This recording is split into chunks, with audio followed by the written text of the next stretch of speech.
I've seen it somewhere, but maybe it's a copy. Or yeah, it's a style, isn't it? It's a kind of a look which I was looking for. It's exactly what I was looking for. If I'd drawn it, that would have been it, you know. And it had the Widow's Walk, and it had the flat roof, and I remember going up on the flat roof for the first time and being scared, you know, and thinking, oh, that works.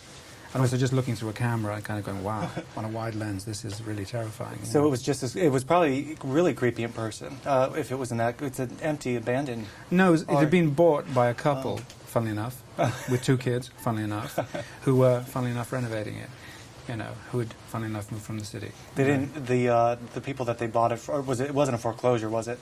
No, it stopped there, yeah. It's an interesting story, though, your movie. Yeah. I'm from New England, and people live there for a long time. My family lives on the same land. Yeah. And it's just, you can kind of see it. Les, are we rolling? Yes. Oh, I'm sorry. So, you know what? Before I forget, I do want to talk about the casting in your movies. And, well, the movies that I've seen, you really pay attention to every character closely. I noticed that, which is brilliant. I mean, that's great. Juliette Lewis. Fantastic. I've always wanted to work with Juliette, and I was flattered and honoured that she agreed to do what is a smaller part in this one. And I always work on the basis that, you know, just let's work together, let's get to know each other, you know, and then we'll find another movie. I mean, I would work with her like that, you know. She's brilliant. That's a great part, though, for an actress. She pulls it off. Yeah. I mean, well, she does. Incredible. I mean, it could have been a cliche. And she brought Juliette to it. I mean, I've always thought she was a good actor. And Christopher Plummer. I mean, that was... you know, that was a bonus. Yeah. Christopher happened to be doing King Lear up at Stratford, Ontario, which is like 40 miles away. So he came on his 2 days off and did our show, which was just perfect, you know, coincidence. Now, you've known Sharon Stone for a while, personally. Friends, yeah. I know she took time off. Sure. This is her first movie back. Yeah. Was she just ready, or did you talk to her first and try to get her back? I knew she was ready, okay. You know, and also Nina Jacobson, you know, from Disney is a friend of hers, and so, you know, we talked and said, you know, Nina and I, and she said, you know, Sharon really, you know, I think she's great, and I said, I think she's great, and I think she's ready to do another movie, so, you know, it sort of really came from that. It was a quiet conversation. The best casting tends to come from those situations. No, the stuff I read may not be true or not, but you had said that Sharon gets more interesting as every role she takes on, she becomes more interesting. I think that's true of all actors. I really do. You? Yeah, absolutely. I mean, what you want, sometimes you want a very young actor, in which case what you want is, in a way, their inexperience and their kind of, their innocence, you know. And then, as actors get older and more experienced and live life, they bring that. I mean, all the actors that we admire, whether it's Robert Mitchum or Cary Grant or Ingrid Bergman, you look at their careers and you kind of go, there is a point that they hit an experience level where that starts to kind of pay off in the movie. And audiences then start to relate because they know they're getting something that is not just a fabulous-looking woman or a great-looking guy, you know, with great teeth, performing well, you know.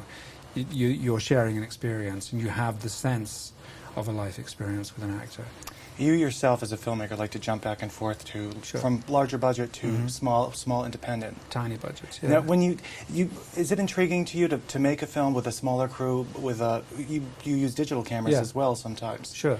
Yeah, I do. I love the fact that filmmaking has now opened up to the extent that you can make a movie for $10,000 if you want to, and then you can go to a big budget and use 35. Funnily enough, they're the same thing. There's still ways of telling dramatic stories that you want to show to an audience, you know, and they're both going to end up in a movie house, you know. One may have a bigger advertising campaign than the other, whatever. But the fact is, from your experience, you learn so much by doing both. You know, there are different technical skills applied to both. Making a low-budget film, in some ways, is physically much harder because you do 100 times more yourself.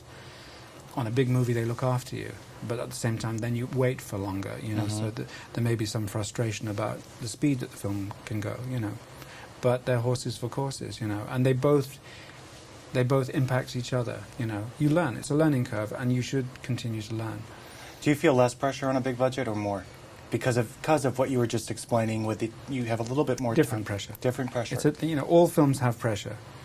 You know, your pressure on a bigger film is that the stakes are much higher, and therefore the behavior, and the time span is longer, and therefore your commitment to it is much greater.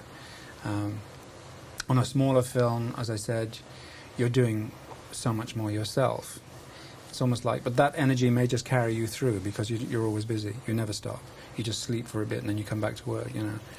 Now, where are you headed after this? You finished filming this, obviously, so are you working on something else at the moment? I'm doing The Sopranos. You're directing... I'm directing one episode of Okay. The Sopranos, and I've got a blues documentary coming out that Scorsese produced. It's the PBS History of the Blues thing. I've done one of the episodes on that as well. Right. Yeah. Okay, well, we've been wrapped, but... Yeah. Thanks.